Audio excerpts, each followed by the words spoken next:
Hi friends! ఈరోజు మన channel కోసం నేను రాసిన కథ 'పెళ్లి మోడి'. ఈ కథలోని ముందు భాగాలు చూడని వాళ్ళ కోసం కామెంట్స్‌లో లింక్స్ ఇచ్చానబ్బా. కొంచెం సబ్స్క్రైబ్ చేసుకొని చూస్తూ కథ నచ్చితే ఒక బుల్లి లైక్ చేయండి. మరి ఇంక మనం కథలోకి వెళ్ళిపోదామా? శక్తి అనితను జాగ్రత్తగా ఆస్ట్రేలియా ఫ్లైట్ ఎక్కిస్తాడు. రాజా విజయేంద్ర 5 కోట్ల డబ్బు ఆశ చూపిస్తూ మంజులతో బేరం ఆడుతుంటే ఇంతలో శక్తి అక్కడికి వచ్చి, తాతయ్య ఏంటిది, మీరెందుకు వచ్చారు ఇక్కడికి అంటూ మంజుల పక్కన నుంచోగా, రాజా విజయేంద్ర, ఏరా మనవడా, ఏంటి అప్పుడే వచ్చేసా, నీ భార్యను భయపెడదామనుకున్నా, కానీ నువ్వు ఇంతలోనే దిగిపోయావే అంటూ నవ్వుతూ, అరే శక్తి, మంజుల నువ్వు చెప్పినట్లుగానే చాలా ముచ్చటగా ఉంది.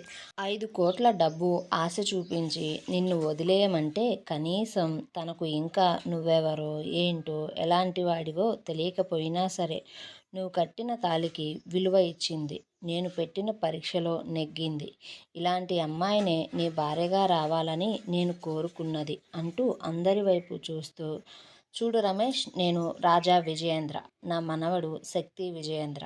ఈరోజు నా ఇంటి మనవరాలిని కాపురానికి తీసుకుని పోదామని వచ్చా అంటూ తిరుపతి వైపు చూడగా, తిరుపతి టీపాయ్ మీద పెట్టిన బ్యాగ్ని ఓపెన్ చేయగా అందులో చాలా రకాల బహుమతులు ఉన్నాయి.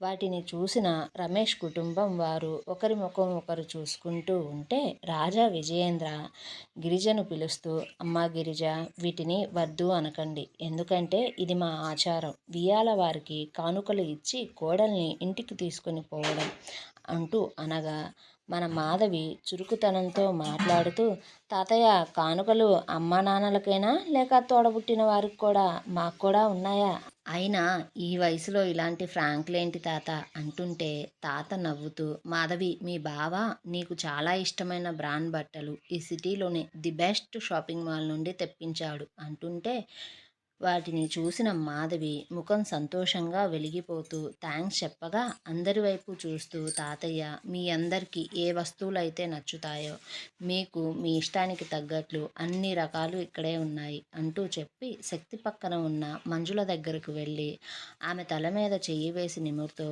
శక్తి వైపు చూస్తూ, నిజంగా బంగారు బొమ్మలా ఉందిరా నీ భార్య, నువ్వు చెప్పినట్లుగానే అంటుంటే, మంజు ప్రశాంతంగా ఊపిరి తీసుకొని తాతయ్య కాళ్ళ మీద పడి నమస్కరించుకుంటుంటే, రాజా విజయేంద్ర మంజులను పైకి లేపి ఆశీర్వదించి రాగిణి వైపు చూస్తూ, మీరు త్వరగా అమ్మాయిని రెడీ చేస్తారా, మేము తీసుకుని పోతాం, మళ్ళీ వర్జం వస్తుంది అనగా, గిరిజ ఇబ్బందిగా ఎలా చెప్పాలో తెలియక సతమతమవుతూ ఉంటే, ప్రభ తల్లి ఇబ్బందిని అర్థం చేసుకుని మాట్లాడుతూ, తాతయ్య, మా ఆచారం ప్రకారం కాపురానికి పంపించే ముందు మంజులకు ఒడిబియ్యం పోయాలి, తనతో లక్ష్మీదేవి పూజ చేయించాలి మేము అంటుంటే, శక్తి చేతి గడియారం వైపు చూస్తూ, మధ్యాహ్నం 3 గంటలకు నాకు బోర్డు మీటింగ్ ఉంది, ఈలోపు ఈ కార్యాలన్నీ అవుతాయా అంటూ అడగ్గా, రమేష్, అవుతాయి బాబు అంటూ వాటికి కావాల్సిన వస్తువులను తీసుకొని రావడం కోసం బజార్కి వెళ్ళిపోయాడు. గిరిజ ముత్తైదుల పిలుపుల కోసం పోతూ మంజుల చేతికి బట్టలు ఇచ్చి వెళ్ళిపోయింది. ప్రభ ఇంట్లో ఏర్పాట్లలో పడితే మన మాధవి రాజా విజయేంద్రతో కొద్దిసేపటిలోనే మంచి పరిచయం ఏర్పరచుకొని వారి పాతకాలపు ఇంటిని, అందులోని తాతల కాలపు వస్తువుల గురించి చెబుతూ సరదాగా మాట్లాడుకుంటూ పెరట్లోకి తీసుకుపోయింది. శక్తి ఫోన్ మాట్లాడి వెనక్కి తిరిగి చూసేసరికి తన ముందు టీతో మంజు నుంచుని ఉంది.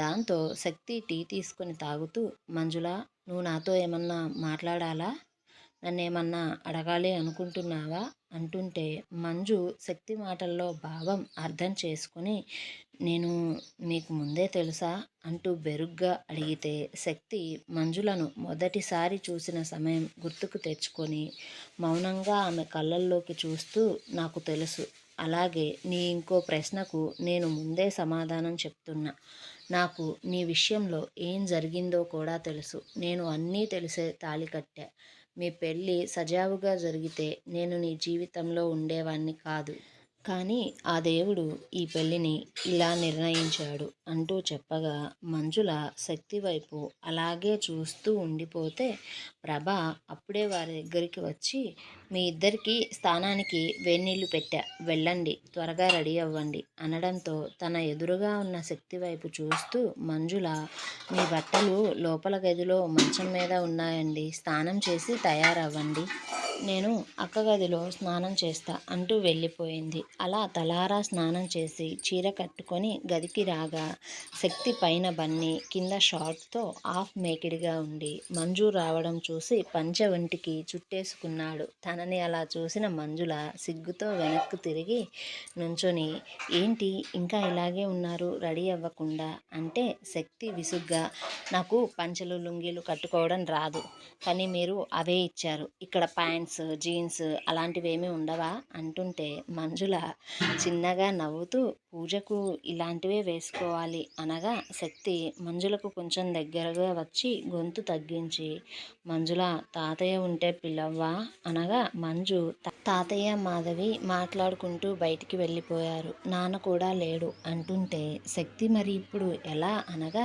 మంజుల నవ్వుతూ యూట్యూబ్లో చూసి కట్టుకోండి అనగా శక్తి అలాగే కానీ నాకు కొంచెం సాయం చేస్తావా అంటూ అడగడంతో మంజుల ఇబ్బందిగా తల ఊపుతూ శక్తి వైపు తిరగ్గా అతను అంతకు ముందే మంజుల దగ్గరకు వచ్చి నుంచోవడంతో ఒక్కసారిగా మంజు శక్తి వైపు తిరిగిన వెంటనే మంజులకు శక్తి తగిలి వెనక్కు పడబోతూ ఆసరా కోసం శక్తి వేసుకున్న టవల్ కొసలను పట్టుకోగా శక్తి కూడా బ్యాలెన్స్ తప్పి మంజుల మీద పడగా మంజుల వెనక ఉన్న బెడ్ మీద పడితే మంజుల ఎదభాగం మీద శక్తి పడడంతో ఇద్దరి ఊపిరి ఒక్క క్షణం ఆగిపోయింది.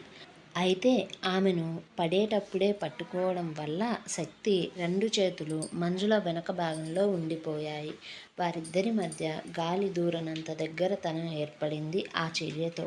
శక్తి అలాంటి మెత్తని సుఖాన్ని మొదటిసారి అనుభూతి చెందడంతో అతని శ్వాసలో ప్రశాంతత తెలుస్తుంటే మంజులకు గుండెల మీద ఉన్న బరువు గుండె లోపల ఉన్న చేదు గాయాలతో ఆ పరిస్థితికి ఎలా స్పందించాలో తెలియక స్పందించలేకపోయినా శరీరంలో జరుగుతున్న మార్పులను అదుపులోకి తెచ్చుకుంటూ తననే పరుపుగా భావించి అతుక్కొని పనుకొని ఉన్న శక్తి వీపు మీద చిన్నగా తడుతూ లేవండి ప్లీజ్ అనడంతో శక్తిలో స్పందన వచ్చి చిన్నగా ఆమె నుంచి లేచి సారీ ఏదో అనుకోకుండా అంటూ లేవగా యూట్యూబ్ ఓపెన్ చేసి శక్తికి సహాయం చేయడం మొదలుపెట్టింది. అయితే మంజుల మెడలో తాళి తప్ప ఒంటి మీద చీర తప్ప మిగిలిన ఎలాంటి హంగులు ఆర్భాటాలు లేకుండా తలారా స్నానం చేసింది. పొడవాటి జుట్టును టవల్లో ఒత్తి పెట్టి వచ్చింది తన దగ్గరకు. మొదటిసారి శక్తి అంత స్వచ్ఛమైన అందాన్ని చూడ్డం ఇంకా మంజుల శరీరం నుండి వస్తున్న పరిమళం వల్ల శక్తి చూపు అంతకంతకు మంజుల మీద తన శరీర భాగాల మీద లోటుపాట్లను వెతుక్కుంటూ శోధన చేయడం మొదలుపెట్టింది. ఆ చూపుల తాకిడికి మంజుల భయపడుతూనే అతడికి సహాయం చేస్తుంటే శక్తి చాలా కష్టంగా తనను తాను కంట్రోల్ చేసుకుంటూ ఎలాగో ఒకలా ఇద్దరూ కష్టపడి పంచెకట్టారు. తనను తాను చూసుకున్న శక్తి మంజులకు థ్యాంక్స్ చెప్తుండగా అప్పుడే బయట నుంచి మాధవి ఉన్నట్టుండి ఆ రూమ్ డోర్ని ఒక్కసారిగా ఓపెన్ చేసేసరికి రూమ్ లోపల డోర్ వెనక భాగంలో ఉన్న ఇద్దరు డోర్కి గోడకి మధ్య ఇరుక్కొని పోగా గోడకు శక్తి ఉంటే శక్తిని ఆనుకొని మంజు ఉంది. శక్తి గుండెల మీద మంజుల పెదవులు అనుకోని పరిస్థితుల్లో ముద్దాడాయి. దాంతో మంజుల భయంగా తలపైకి ఎత్తి బెదురుగా శక్తినే చూస్తూ అదురుతున్న పెదవులతో సారీ అండి అంటుంటే శక్తి కళ్ళు మంజుల చూపుతో మూగ భాష మాట్లాడడం మొదలుపెట్టాయి. డోర్ తీసిన మాధవి గదిలోకి రాకుండా బయటి నుంచే గది లోపలికి చూస్తూ అమ్మా అక్క ఈ గదిలో కూడా లేదు అంటూ అరుస్తూ వెళ్ళిపోయింది. దాంతో వారిద్దరి దేహాలు దూరంగా జరిగిపోగా ఇద్దరికీ మనసులో చాలా అలజడి ఏర్పడింది. అలా ఒక గంట సమయం తరువాత మంజుల లక్ష్మీ పూజ ముగించి వచ్చిన ముత్తైదువులకు వాయనాలిచ్చి వారి ఆశీర్వాదాలు తీసుకుంది. తరువాత రాజా విజయేంద్ర ఇంకా తల్లిదండ్రుల దగ్గర ఆశీర్వాదం తీసుకుంది. రాజా విజయేంద్ర శక్తి వైపు ఊరగా చూడగా శక్తి మంజుల చెయ్యి పట్టుకొని ఆమెతో కలిసి రమేష్ దంపతుల ఆశీర్వాదం తీసుకున్నాడు.